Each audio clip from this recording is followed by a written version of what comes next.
Radhe Radhe friends, Shri शिवाय नमस्तोभ्यम, हर हर महादेव, हरे कृष्णा। आइए जानते हैं कि तुलसी एकादशी यानी कि हरिशयन एकादशी या फिर देवशयनी एकादशी के बारे में। कब व्रत उपवास करना है, पारण का शुभ मुहूर्त, इस दिन किए जाने वाले सर्वश्रेष्ठ कार्यों की चर्चा आपको इस वीडियो में मिलने वाली है। अंत तक बने रहिएगा। जैसा कि आप सब जानते होंगे, यह एकादशी साल की सबसे बड़ी एकादशियों में से एक जानी जाती है। इसी दिन से अधिकतर स्थानों पर चातुर्मास, जो चातुर्मास होते हैं, उसके व्रत उपवास नियम लिए जाते हैं। चातुर्मास अर्थात श्री नारायण के सुप्त अवस्था का समय और महादेव इस सृष्टि का संचालन करने के समय को कहा जाता है। दोस्तों, अगर बात की जाए तो श्री नारायण की पूजा, महादेव की पूजा अत्यंत सुखद और श्रेष्ठ मानी जाती है। चातुर्मास अपने स्वास्थ्य का ध्यान रखते का समय भी कहा जाता है, क्योंकि इस समय चौमासा का समय होता है। हारी बीमारी बहुत ज़्यादा लगती है। हमारे क्षेत्र में इसे तुलसी एकादशी भी कहा जाता है, क्योंकि इस दिन एक नई तुलसी लाकर घर में रोपित की जाती है और देवउठनी एकादशी पर इसी तुलसी माता से श्री नारायण का विवाह रचाया जाता है। आपके क्षेत्र में क्या राय है, आप मुझे कमेंट्स में ज़रूर बताइएगा। यह एकादशी अपने आप में बहुत ही चमत्कारी और भाग्य की रेखाओं को प्रबल करने वाली होती है। आप एकादशी व्रत करें या ना करें, आप इस दिन आवश्यक रूप से गौ माता की सेवा, एक समय का भोजन, पितरों के नाम से दान जरूर से करें। ये जो एकादशी है, देवशयनी एकादशी, ये एकादशी साल में एक बार ही आती है। वैसे तो पूरी साल में बहुत सारी एकादशी होती है, पर ये जो देवशयनी एकादशी, ये अपने आप में बहुत ही ज़्यादा सुखद है।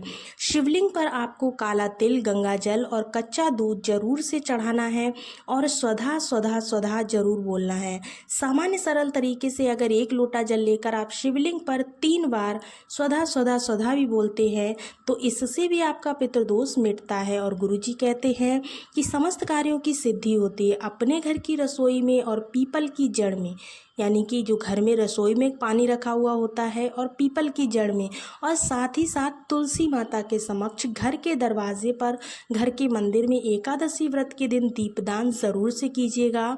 ऐसा करने से आपके जीवन में सुख सौभाग्य की वृद्धि होती है, आपका जीवन खुशियों से भर जाता है। ये दीपदान आपको ज़रूर से करना है, आपको वरदान प्राप्त होता है। यह दिन कोई साधारण नहीं है। एकादशी व्रत व्रतों की जननी के रूप में कहा जाता है। एकादशी व्रत करने से सौभाग्य बढ़ता है और दुख दरिद्रता का भी स्वतः ही अंत हो जाता है। तो चलिए दोस्तों, आज की इस वीडियो में हम आपको बताते हैं कि इस बार जो एकादशी तिथि है वो कैसे पड़ रही है। इस बार उदया तिथि के अनुसार कोई भी दुविधा और कंफ्यूजन की स्थिति नहीं है। 6 जून 2025 को एकादशी का व्रत किया जाएगा। देवशयनी एकादशी का जो व्रत है, अपने आप में बहुत ही चमत्कारी दिन है और श्रेष्ठ सहयोग इस दिन हो रहा है, जो कि अपने आप में अद्भुत है। उदया तिथि और गृहस्थ जनों के लिए एकादशी व्रत करने के नियम के आधार पर अगर देखा जाए, 6 जून को ही आप व्रत कर सकते हैं। एकादशी तिथि प्रारंभ होगी 5 जून 2025 की शाम को 6:58 से। एकादशी तिथि का समापन आप करेंगे 6 जुलाई 2025 रात्रि के 9:14 के आसपास आपको करना है। ऐसे में एकादशी तिथि की शुरुआत जो है, शुरू होने से पहले आपको तुलसी में जल अच्छी तरह से आप समर्पित कर दीजिएगा। एकादशी तिथि जब से शुरू हो जाए तब से आप एकादशी तिथि समापन होने तक तुलसी पत्र नहीं तोड़ सकते हैं और ना ही तुलसी में जल आप चढ़ा सकते हैं। तो आपको पहले से उसमें जल भर देना है, जिससे कि तुलसी माता को जल की कोई भी कमी ना हो। ऐसा सुखद अवसर जो है आपको प्राप्त हो रहा है। ऐसा सुखद और श्रेष्ठ अवसर बहुत ही मुश्किल से मिलता है। एकादशी तिथि पर चावल को स्पर्श ना करें। प्रभु की पूजा में आप तिल या अन्य अनाज का प्रयोग कर सकते हैं। अब इस दिन जो है 6 जून को आप व्रत करेंगे तो 7 जून को, यानी कि सोमवार के दिन, जो सोमवार का दिन पड़ेगा, उस दिन आपको अपने व्रत का पारण करना है, अर्थात जो आपने व्रत रखा है अपने व्रत को खोलना है। 7 जून सोमवार को व्रत खोलने का सुबह समय रहेगा प्रातःकाल 5:30 से लेकर 11:11 के आसपास। इस दिन अगर आप व्रत उपवास खोलते हैं इस समय, तो अति उत्तम इसे कहा जाएगा। इस दिन रवि योग का निर्माण हो रहा है, जैसे कि रवि योग सुबह 5:56 से लेकर 10:42 के आसपास हो रहा है, जो कि दान पुण्य पूजा पाठ मंत्र जाप के लिए बहुत ही उत्तम माना जाता है।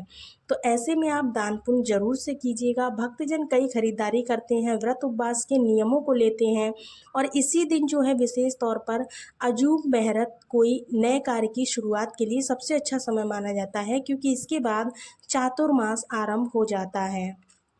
तो आपको कम से कम शुभ मुहूर्त जो हमें मिलते हैं, तो राहु काल का आप विशेष ध्यान रखें। राहु काल शाम को 5:39 से 7:23 के आसपास है।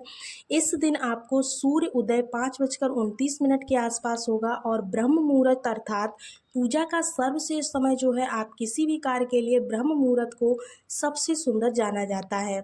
तो ब्रह्म मुहूर्त 4:08 से 4:39 के आसपास हो रहा है और साथ ही साथ ब्रह्म जो है प्रातःकाल का समय, संध्या समय जो कि सर्वश्रेष्ठ है, वो 4:28 से 5:29 के आसपास हो रहा है। सूर्यास्त जो है आपका शाम को 7:23 के आसपास होगा। संध्या पूजा का शुभ समय अगर आप जानना चाहते हैं तो 7:23 से 8:23 के आसपास है। अभिजीत मुहूर्त किसी नए कार्य की शुरुआत के लिए 11:58 से लेकर के 12:54 के आसपास हो रहा है। इस तरह से आपको सारे मुहूर्त मैंने यहाँ पर बताए हैं। आपको जो मुहूर्त आपकी पूजा के हिसाब से ठीक लगता है, आप उसमें अपनी पूजा को कर सकते हैं। फिर भी दोस्तों, अगर आपको लगता है कि आपकी पूजा में कोई कन्फ्यूज़न है तो आप हमें कमेंट्स में पूछ सकते हैं किस समय आपको क्या कार्य करना है। आगे बढ़ते हैं अपने आज के और भी जानकारी की तरफ। तो देखिएगा, इस वीडियो में मैंने आपको ये जो वीडियो है, देवशयनी एकादशी कब है, किस समय आपको करना है, सारी बातें हमने इस वीडियो में बताया है, संपूर्ण बातें। अगर आप देवशयनी एकादशी पर किए जाने वाले उपायों के बारे में जानना चाहते हैं तो चैनल पर जाकर के आप देखिएगा, पहले से ही मैंने उपाय की वीडियोस डाल रखे हैं। उन पर जाकर के आप देवशयनी एकादशी पर किए जाने वाले खास उपायों के बारे में जान सकते हैं, जिससे कि आपके जीवन में कोई भी संकट, कोई भी बाधा चल रही है, किसी भी मनोकामना की पूर्ति नहीं हो पा रही है या फिर आपको नौकरी में समस्या आ रही है, तो आप उस उपाय को ज़रूर कीजिएगा। आपकी नौकरी से जुड़ी जो भी समस्या होगी वो इस देवशयनी एकादशी के दिन ज़रूर से पूरी हो जाएगी। देखिएगा, सारी समस्याओं का कोई ना कोई हल ज़रूर होता है, तो आप लोग उपाय को ज़रूर किया कीजिए। हो सकता है आपके उपाय करने से आपका काम जल्दी बन जाए, क्योंकि आप काम बनने की इच्छा तो मन में रखते हैं लेकिन कुछ करना नहीं चाहते। तो आप ऐसे में अगर थोड़ा सा प्रयत्न करके अगर उपाय को कर लेते हैं, ये उपाय जो है पूज्य गुरुदेव के द्वारा बताए जाते हैं, जो कि हमारे चैनल पर आपको मिलते हैं। पूज्य गुरुदेव यानी कि पंडित प्रदीप मिश्रा के द्वारा या फिर प्रेमानंद महाराज के द्वारा। देखिएगा, इन दोनों ही भगवान के समान गुरुओं को सभी लोग पूजते हैं, तो इनके द्वारा दी गई जानकारी को ही आपको इस चैनल पर मिलने वाली है। तो होप सो आपको सारी जानकारी बहुत अच्छे से क्लियरली समझ में आ गई हो। अगर आपको सारी चीज़ें बहुत अच्छे से समझ में आई हो तो वीडियो को एक लाइक ज़रूर कीजिएगा। चैनल पर पहली बार विजिट कर रहे हैं या फिर मेरी आवाज़ को पहली बार सुन रहे हैं तो आप चैनल को सब्सक्राइब कर लीजिएगा।